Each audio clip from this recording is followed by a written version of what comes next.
largest country. It spans across 2 continents, Europe and Asia. It's known for its size, but it used to be even bigger. Imperial Russia stretched from Poland in the west all the way through to Alaska in the east, part of North America. That's 3 continents. But Russia nowadays just isn't this size. And in fact, Russia's war in Ukraine is a symptom of trying to get back to this size. But what was this Imperial Russia like? Russia was and still is vast and rules over a vastly different group of ethnic populations. The Kazakhs, the Russians, of course, the Finns, the Poles. There were so many people, it was just so difficult to govern because no one could agree. And it fell to one man, the Tsar.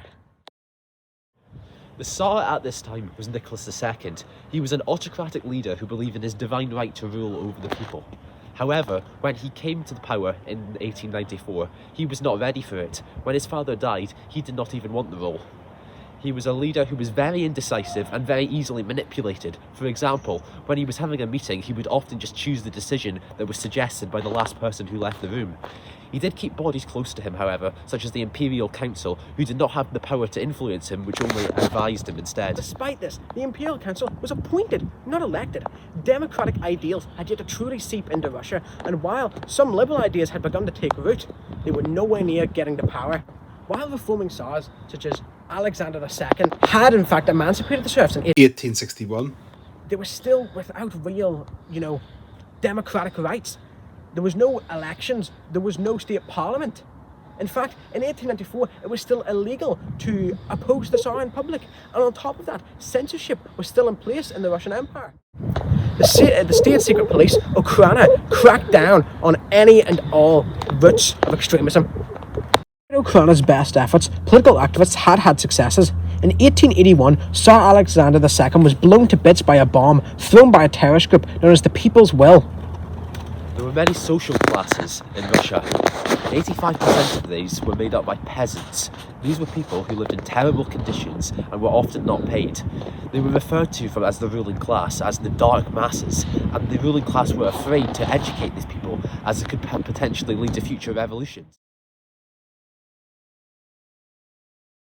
The remaining 15% was made up by the middle class, the ruling class, and the upper class.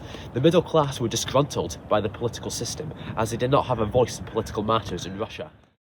Now, in the upper class, there was what you call the clergy, and there were also things like priests who belonged to the Russian Orthodox Church. Now, this church, while it was deeply loved by the people, the peasants, it actually worked against the system by being deeply conservative and against liberal reforms.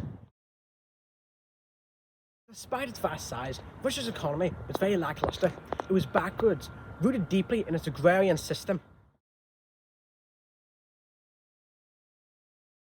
Despite this, Russia's low number of urban workers limited its economic influence. Despite the fact it had vast amounts of natural resources such as iron and other minerals from the Urals and textiles from the cities, its weak transportation network, with its only major railway system being the Trans-Siberian Railway, means it didn't have the means to export these goods, and this hindered its economy. It was at this point that Nicholas II had a dilemma on his hands. He wanted Russia to be a major world economic power. However, to do this, Russia needed to be able to be self-sufficient and have a strong agricultural industry. However, Russia was poor. Agriculture was poor, bad harvests would often lead to starvation and many people dying.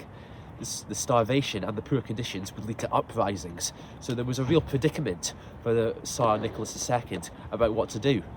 Increasing industrialization would increase Russia as a world economic power. However, it would lead to more middle-class workers, which would lead to them wanting change for the political system in return for their support.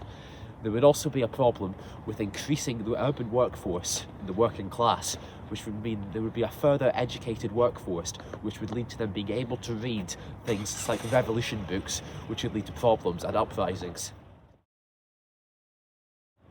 The Russians began to oppress people who posed a threat to them. An example of this would be the Jews in pogroms. This culminated in the 1905 revolution. It was a response to Russia's surprising defeat in the Russo-Japanese War, as well as the subsequent economic depression. Many groups in Russia took part in the revolution, such as the middle class, the peasants, the working class, and minorities. However, They were not united and all had different selfish reasons for getting involved in the revolution.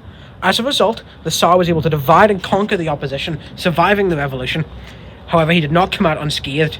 He was forced to grant the October Manifesto, which granted freedom of speech and made political parties illegal. He also had to accept the setting up of a state Duma, a type of parliament.